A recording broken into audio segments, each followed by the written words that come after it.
Le développement personnel, l'épanouissement de sa vie de couple, de sa vie de famille, de sa vie professionnelle, comment bien réussir l'éducation de ses enfants et leurs études, voilà autant de sujets auxquels nous nous intéressons sur Osons Vivre. Et le numéro de ce 26 juillet 2018 va faire de même au travers du thème « Comment planifier sa vie dès le jeune âge pour mieux la réussir ». Et pour en débattre, notre spécialiste, Monsieur Jacques-Christian Winsou, a accepté notre invitation. Il nous a déjà rejoint. Il est consultant, il est spécialiste. Voilà. Monsieur Jacques-Christian Winsou, bonjour. Bonjour, Madame Christelle. Bonjour, chers amis téléspectateurs de E-Télévision Bénin. Voilà, vous êtes consultant en orientation scolaire et professionnelle et aujourd'hui, vous venez nous parler de comment planifier sa vie dès le jeune âge pour mieux la réussir. Alors, la planification de la vie en général, de quoi s'agit-il? Merci, Madame Christelle. La planification de la vie. Je voudrais que nous essayions de clarifier d'abord chaque concept. D'accord. La planification d'abord et la vie après. La planification, c'est bien l'organisation d'une réalisation d'objectifs bien précis, en un temps bien déterminé et des moyens à mettre à disposition. Ça veut dire que la planification appelle la notion de temps, oui, la notion d'objectif à atteindre, oui, et les moyens à mettre à disposition. d'accord. Maintenant, la vie, parce que vous avez parlé de la planification dans la vie. Oui, c'est cela. La vie est une réalité à comprendre simplement comme l'animation de la substance organisée. Ça veut dire quoi?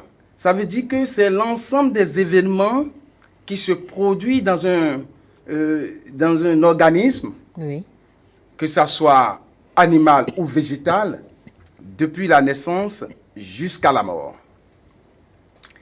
Et ceci donc, pour l'appréhender, on essaie de stratifier de la naissance à la mort à partir du temps, donc de l'âge. La planification de la vie revient donc à l'organisation de la réalisation des objectifs qu'on a essayé de se donner depuis sa naissance jusqu'à la mort. l'organisation de la réalisation de ses objectifs. Absolument. On va se livrer à un exercice très simple. Quand on parle d'organiser sa vie, d'organiser la vie, quand on parle de ma vie, est-ce qu'il y a une différence entre chacun de ces concepts? Oui, Madame Christelle, il y a une différence. Voyez-vous, la vie, comme je viens de la définir, c'est un ensemble de processus.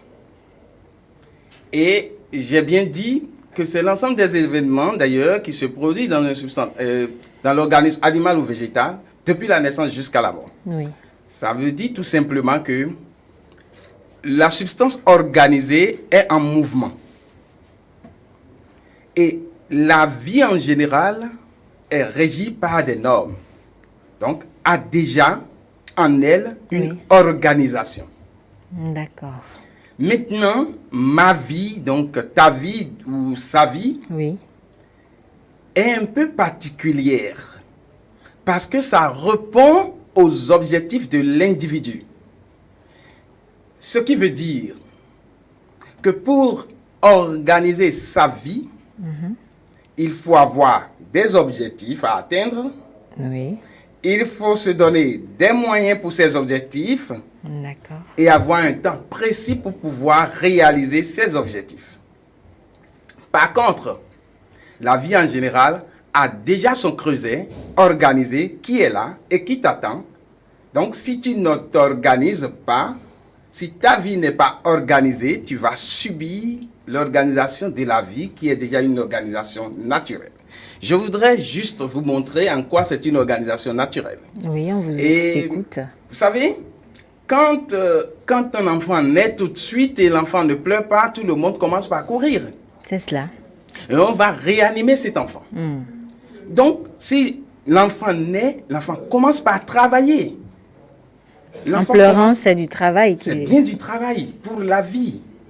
C'est la vie de cet enfant qui commence déjà par se mettre en mouvement. Oui.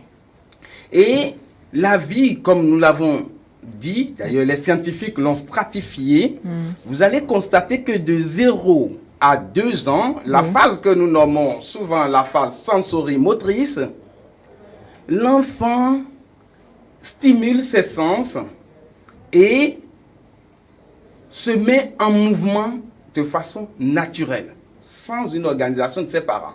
En présence ou en absence de ses parents, l'enfant est dans la logique de la vie. D'accord. Et après cette phase, il y a d'autres phases encore. Oui. Il y a la phase préopératoire. Et vous allez constater que là encore, l'enfant est dans sa vie sans le savoir. Mais les parents doivent faire attention parce que là, l'enfant réalise et développe et fait sortir en fait son libre arbitre.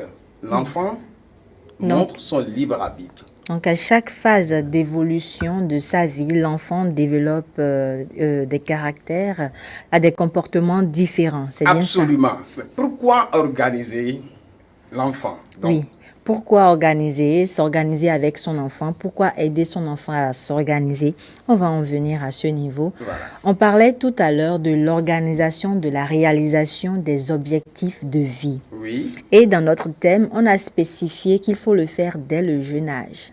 Voilà. Mais en tant que spécialiste, quel est le bon moment pour commencer cette planification? Je voudrais d'abord clarifier la notion de jeune âge. D'accord. Jeune âge, c'est de 0 à 18-19 ans. Pour ne pas dire que c'est la période qui regroupe Oui.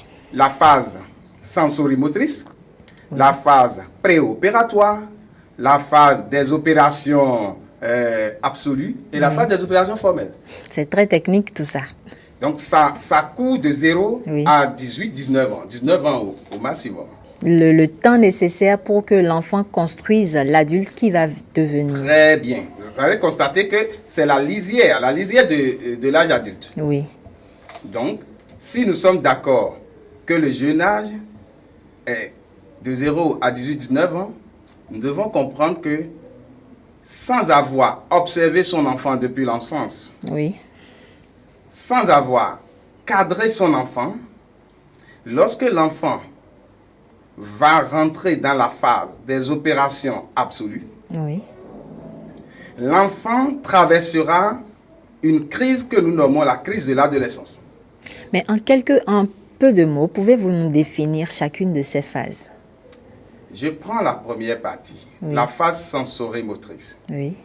C'est la phase qui nous montre l'enfant en train de stimuler ses sens, D'accord. en train de se mouvoir, en train de montrer qu'il est un organisme. Un organisme. Voilà, il est un organisme en vie, Oui. vivant. Vivant.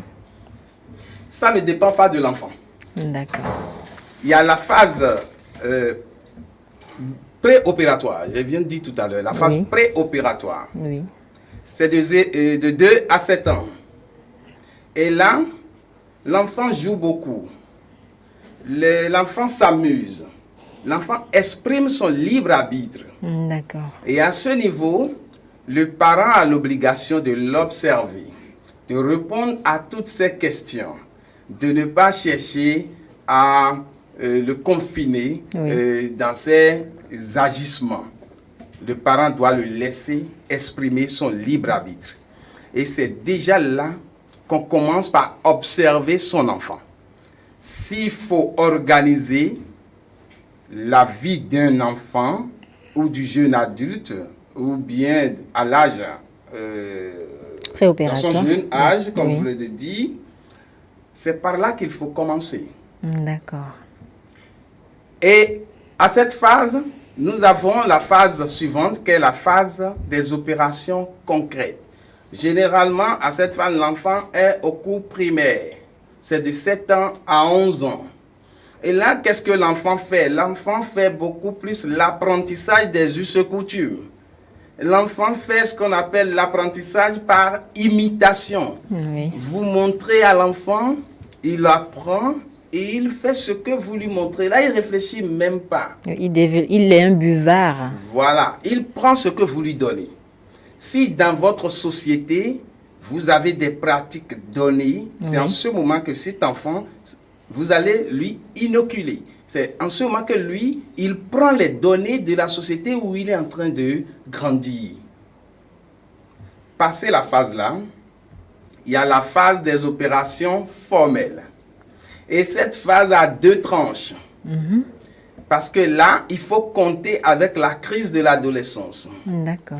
Et la première partie de cette phase commence à 11 ans et finit à 15 ans, 16 ans. Et au cours de cette première phase de la phase des opérations formelles, l'enfant essaye ce qu'il a appris par imitation. L'enfant commence par l'essayer.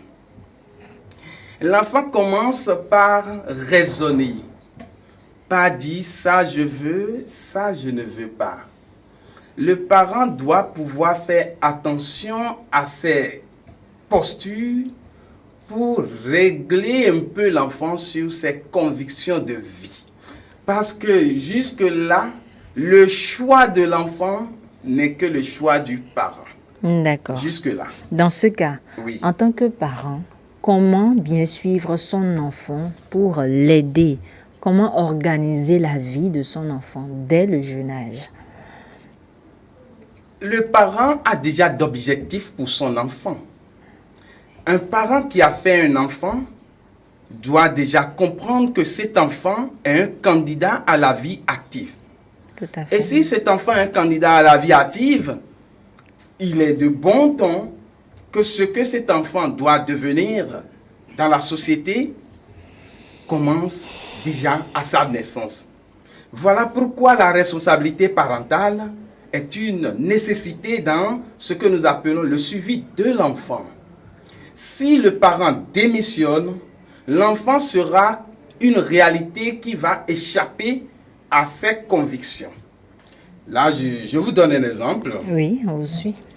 Il y a un jeune garçon qui n'est pas de notre pays, Oui. mais depuis 8 ans, ses parents sont des autorités d'un pays de la sous-région. On l'a envoyé au Bénin étudier et il est resté à l'internat, système d'internat dans un établissement de la place. Il a grandi dans l'établissement et les parents envoient de l'argent chaque année, en tout cas beaucoup d'argent pour le mettre à l'aise. Vous savez, ce garçon a grandi avec des amis et nous avons eu la chance de le rencontrer en classe de 3e. Ça veut dire qu'il est déjà dans la première partie de la phase des opérations formelles. Formel. Il nous a vu, il a posé son problème. Il a un problème de manque affectif. Et comment lui, il comble ce manque, c'est en courant les filles. D'accord. Donc, il reporte sur les filles toute l'attention qu'il devrait normalement avoir de ses parents. Deuxième chose, il a le problème de l'affirmation de soi. Il n'arrive pas à prendre la parole devant ses camarades, par exemple. Il a un problème de manque de confiance. De manque de confiance, c'est très important. Parce que seul le parent pourra rassurer l'enfant quand il est enfant. À l'internat, on n'a pas toujours la chance. C'est vrai qu'il y a des responsables d'internat qui y arrivent. Mais pour ce cas, ils n'ont pas pu lui inculquer ce qu'il lui faut pour qu'il puisse en sortir. D'accord. Finalement, il a fallu que nous l'aidions à rencontrer même ses parents. En tant le parent, il est venu à Cotonou et on lui a expliqué. On a commencé par l'aider, mais ce n'est pas facile. Oui, nous sommes conscients qu'on n'a pas pu tout redresser. Vous voyez, donc cet enfant a grandi avec des carences et là, il est dans sa vie avec ses carences. Et il sera un père avec de ses carences et il donnera à ses enfants que ce qu'il connaît, car nous ne pouvons donner que ce que nous connaissons. Alors, quelle est l'importance d'organiser sa vie dans ce cas? Parce que le parent, comme dans l'exemple que vous venez de nous donner, le parent peut ne pas toujours être présent aux côtés de ses enfants. Dans ces cas-là, comment est-ce qu'on doit s'y prendre hein, pour bien suivre ces enfants, ne serait-ce qu'à distance, ou les aider Déjà, de nous notre devons mieux? faire réaliser que quand un enfant n'est pas avec ses parents, Oui, cet enfant, il lui manque quelque chose. C'est d'office. d'accord. Maintenant, si à cause des occupations du parent ou bien à cause des problèmes, ça arrive, l'enfant se trouve être séparé de ses parents, il va falloir trouver des parents d'adoption. Si c'est vraiment un enfant qui n'est pas encore dans la phase des opérations formelles, Oui. il va falloir trouver des parents d'adoption. Une famille d'accueil. Oui, ou une pas? famille d'accueil Oui, qui accepte lui donner le sens de l'humanité, qui lui inculque un certain nombre de valeurs, qui lui montre, qui lui donne l'affection, qui lui comble ses besoins affectifs, afin que, à l'âge adulte, cet enfant puisse réaliser le besoin fondamental de l'homme, qu'est l'affirmation de soi. Parce que seule la personnalité de cet enfant pourra lui permettre de se présenter pour être un vrai acteur de développement social. d'accord. Et pour les parents qui sont présents à côté de leurs enfants, comment est-ce que eux, ils doivent procéder pour organiser la vie de leurs enfants? Merci Madame Christelle. Il y a 3 choses à noter à ce niveau. Oui, Il y a d'abord la motivation, oui, ensuite l'organisation, donc la méthode, oui. et enfin l'estime de soi. D'accord. Je prends ces 3 choses. On commence par la La motivation. motivation. Le parent doit pouvoir intéresser l'enfant dans les choix qu'il veut pour son enfant. Si le parent veut que son enfant fasse quelque chose, il doit pouvoir lui dire, regarde ce que je veux pour toi. Est-ce que ça te plaît? Regarde ce que je suis en train de te préparer. Regarde ce que je veux te faire. Est-ce que tu veux y aller comme ça? L'enfant te dira oui, l'enfant te dira non. Le parent va pouvoir argumenter et finir par tirer un consensus. Mais dans le cas où l'enfant dit non, Oui, c'est très important que le parent arrive à lui expliquer ce que lui, il veut et à l'écouter. Peut-être lorsque l'enfant va dire non, en l'écoutant, vous allez finir par vous comprendre. Et c'est en cela que nous parlons de consensus d'accord. et l'accompagnement. Et quand on fait ça, l'enfant qui évolue sera toujours motivé parce que il a participé à la prise de décision. L'objectif est clair, Il sait de l'enfant est quoi il est participatif, question. donc la motivation est là jusqu'au bout. Si vous voulez, je donne un exemple à ce niveau. Oui, Un pourquoi enfant pas. en classe de terminale, qui nous pose une question, je n'ai plus envie de travailler. Donc c'est manque de Donc il motivation. est complètement En démotivé. terminale, déjà la série est choisie et nous sommes... Et les examens. Les examens s'approchent, on dit je n'ai plus envie de travailler. Démotivation. Autrement, l'enfant ne sait pas pourquoi il a étudié jusqu'à ce niveau. Faute aux parents. C'est cela. Dans la suite des étapes. L'organisation. Oui, Là, je parle de la méthode. Quelle que soit votre motivation, oui, si vous n'avez pas la plus belle des méthodes, vous allez tourner en rond. C'est pourquoi les parents doivent apprendre aux enfants comment organiser son temps à la maison, oui, comment organiser son espace, comment organiser ses idées et comment les mettre en application. C'est d'ailleurs ça, même la planification. Donc, le parent doit, au jour le jour, aller vers son enfant et lui dire par rapport à son espace, range ceci, fais telle chose dans ta chambre, nous allons faire ceci ensemble, le faire ensemble avec lui-même pour qu'il puisse apprendre à faire. Par rapport à ces idées, le parent doit amener l'enfant à dire, écris-moi tout ce que tu penses par rapport à telle chose, par rapport à telle chose, et ensemble nous allons le voir. c'est des propositions. Hier, j'étais sur une radio de la place, j'ai essayé de leur expliquer que pendant ces périodes de vacances, par exemple, Oui, on peut faire participer les enfants à la prise de décision sur comment passer à bon escient les périodes de vacances. Il suffit de demander à l'enfant, tu veux aller où? Écris-moi, fais-moi une liste un de tout ce que tu projet. veux faire. Un projet. Voilà comment on aide l'enfant à organiser ses idées et à le faire participer à ses choix de la vie. Dans le cas de l'estime de soi, L'estime de soi. la troisième étape. Oui, il faut toujours encourager l'enfant. Vous savez, quelqu'un a demandé à son maître comment est-ce qu'on devient ce qu'on est. Comment est-ce qu'on devient ce qu'on est? Parce que... C'est une très belle question. Oui, deviens ce que tu es. Oui. Il dit comment est-ce qu'on devient ce qu'on est. Vous savez ce que le maître lui a répondu? Non. Comment est-ce que le taureau sait qu'il est le plus fort de la forêt en face du lion?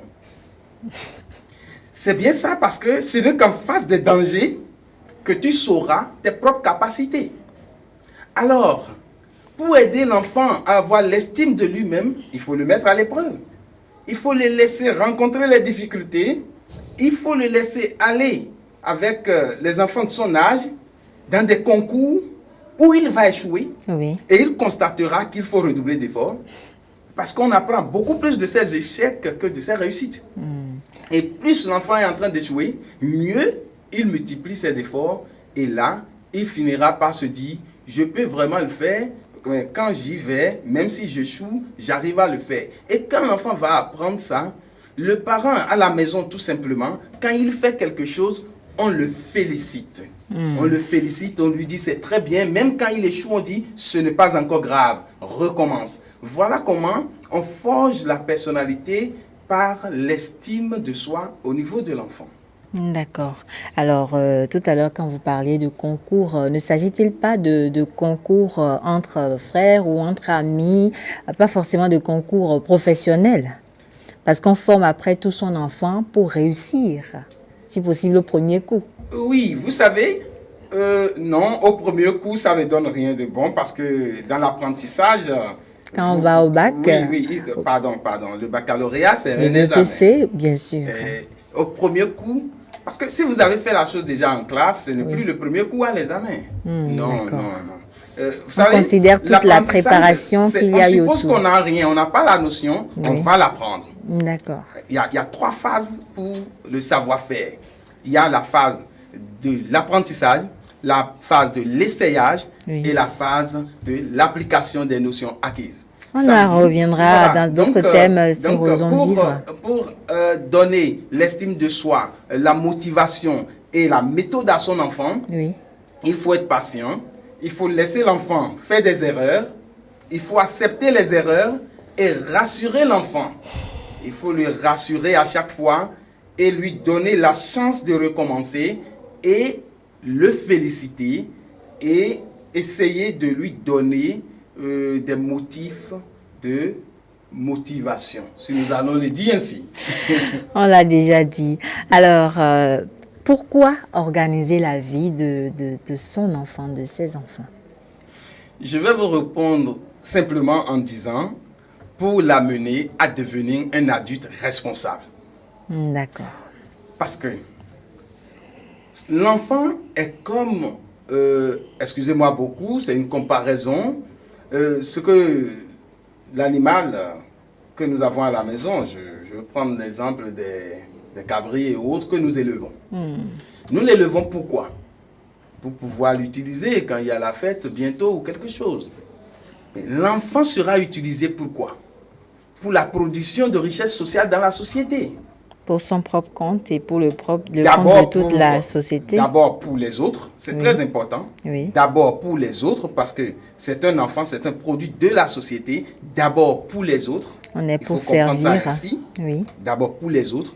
Et en faisant pour les autres, tu as pour toi dedans. C'est très important de comprendre comme ça. Sinon, en faisant pour toi seul, tu risques de faire le minimum commun. D'accord. Pour les autres, tu vas faire le maximum et tu trouveras ton compte. Donc, pour les parents qui nous suivent, il ne s'agit pas de vouloir forcément planifier la vie de son enfant pour son évolution à lui seul, hein, mais pour l'évolution de toute la société. Surtout que l'enfant est un produit de la société. Et l'objectif de ce que nous sommes en train de faire avec l'enfant, c'est qu'il soit un adulte responsable, donc un acteur de développement social. D'accord. Alors, Monsieur Jacques-Christian Ouinsou, en résumé, quelle pourrait être la quintessence de notre thème de ce jour?